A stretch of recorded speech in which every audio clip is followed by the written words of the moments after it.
Сәлем бердік баршаларыңызға. Қалайсыздар? Амансыздар ма? Бүгін Сәуле не көрсетеді екен деп күтіп отырған боларсыздар. Сіздердің күтіп отырғандарыңызға қарай, бүгінгі біздің жасайтын тағамымыз қыста да жазда да бұзылмайтын, әрқашан өзінің нәрлігі мен дәмділігін сақтайтын қазақтың ұлттық тағамы. Біз жент жасаймыз. Бұл жент дегеніміз өздеріңіз білесіздер, күш қуат беретін және тойымды, құнарлы тағам екен барлықтарыңыз білесіздер. Қазақтың ұлттық тағамдарының қайсысы болса да барлығы адам денсаулығына жаңа пайдалы екен өздеріңіз білесіздер. Сонымен қатар бұл жерде мына женттің жасағалы отырған жентіміздің бұл құнарлығы және дәмділігін айтып кеттік. Және бұл емдік қасиеті қан-азыққа да жақсы. Сосын қыз келіншектер, одан қалса жаңа жерден жүкті әйелдер, балаларға осы жентті жасап жесеңіздер, қан-азыққа бәріне жақсы көмектеседі және тойымды күн ұзаққа күш қуатпен жүресіздер ойдағыдай. Сонымен қатар, сосын үйлеріңізде де үлкен қария кісілер болсын, үлкен апа-аталарға да осы жентті жасап берсеңіздер, олар да шаршамайтын күш қуатпен жүретін болады. Ал достар, міне талқанымызды көрсетіп қояйын. Бұл арнайы батыс жақтан Ақтөбе облысы Шалқарды қаласынан сіздер үшін видеоға түсіру үшін осы талқанды тапсырыспен алдық. Жаңа мен сіздерге көрсеткендегідей, бұл жаңа Шалқар қаласынан алдырттым деп айттым. Бұл Шалқар қаласындағы ең осы Қазақстан бойынша талқанның ең жақсысы осы Шалқар қаласы деп ойлаймын. Шалқар қаласы негізі. Өзім сол жақтан алдыртамын. Себебі қанты да бәрі керемет. Сосын жаңа неден диірменнен тартылмаған, кәдімгі кофемолкадан өткізілген. Егер диірменнен тартылған болса, тіптен он сияқты ұсақталып кетеді.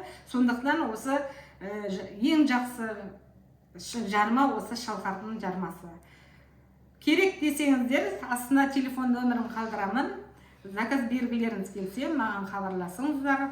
Бір жолын тауып жіберуге тырысамын. Талқанның пайдасын айттық және сонымен қатар өзінің ойымды айтып жарнамаладым. Енді біз талқанның жасалу жолдарын көрсететін боламыз. Әуелі бізге керек 300 грамм талқан. Сары майымыз, дүкеннен кез келген сары май жарайды. Сонымен қатар мына жерде мен 18 штук дайындап қойдым, жаңғағын дайындап қойдым. Қазір осыны шағып бірге қосатын боламыз. Жаңғағымыз шағамыз қазір. Уже шағып болған екен. Шағып дайындап қоямыз. Бісміллә.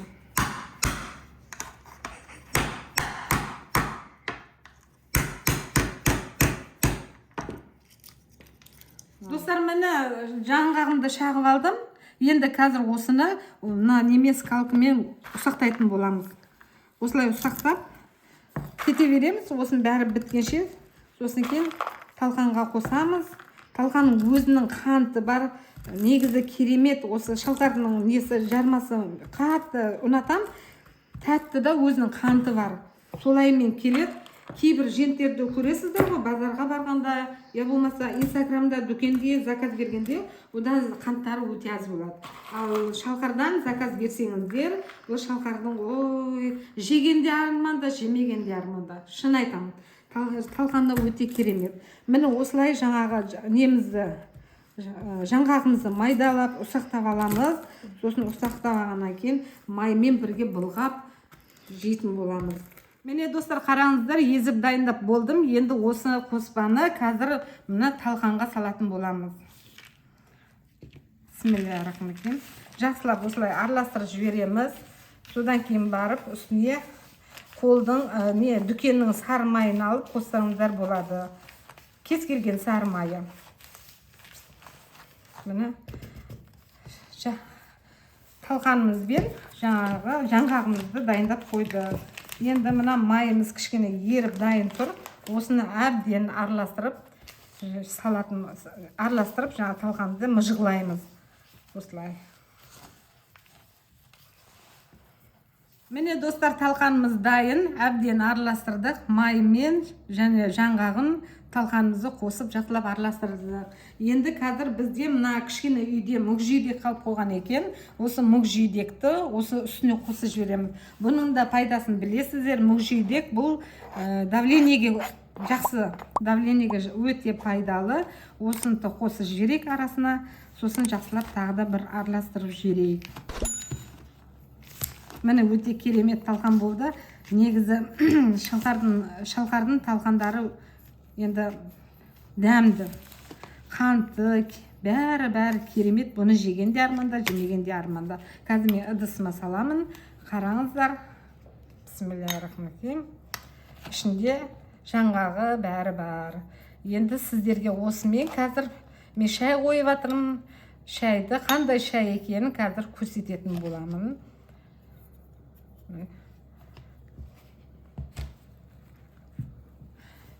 Шайымызды қазір имбирмен демдейміз. Имбир, оны жарысын ашып, турап дайындап қойдым. Қазір шайнегім қайнасын, сосын сіздерге жақсылап тұрып талқанмен шай беремін. Құрметті менің жақсыларым, сіздерге арнап міне талқан дайындап қойдым. Жент қой ойдағыдай. Енді біз қазір имбир қосылған шаймен талқан жейтін боламыз, жент жейтін боламыз. Бисмиллахиррахманиррахим. Мынау сіздерге бірге шай ішейік.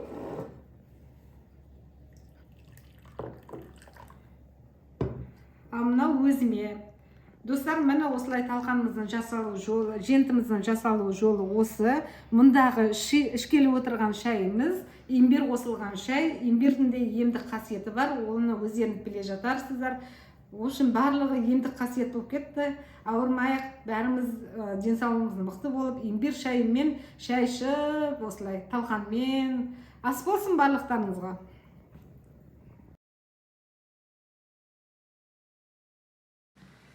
Сәлем бердік баршаларыңызға, қалайсыздар? Мен сағынған жоқсыздар ма? Ойнабайдан құрсын жынды ма? Шынымен түсіріп аттым ба? Сәлем бердік баршаларыңызға, қалайсыздар? Бүгінгі біздің жасайтынымыз қазақтың күле бермесейші, жынды ма? Талқанның пайдасын айттым, және жарнамаладым.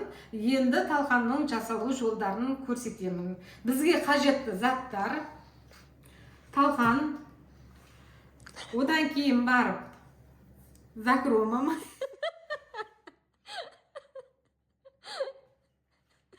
талқанның пайдасын айттық, және жарнама. Мен қалай шай беремін? Шай берейін. Нашар шай алып кептіріп,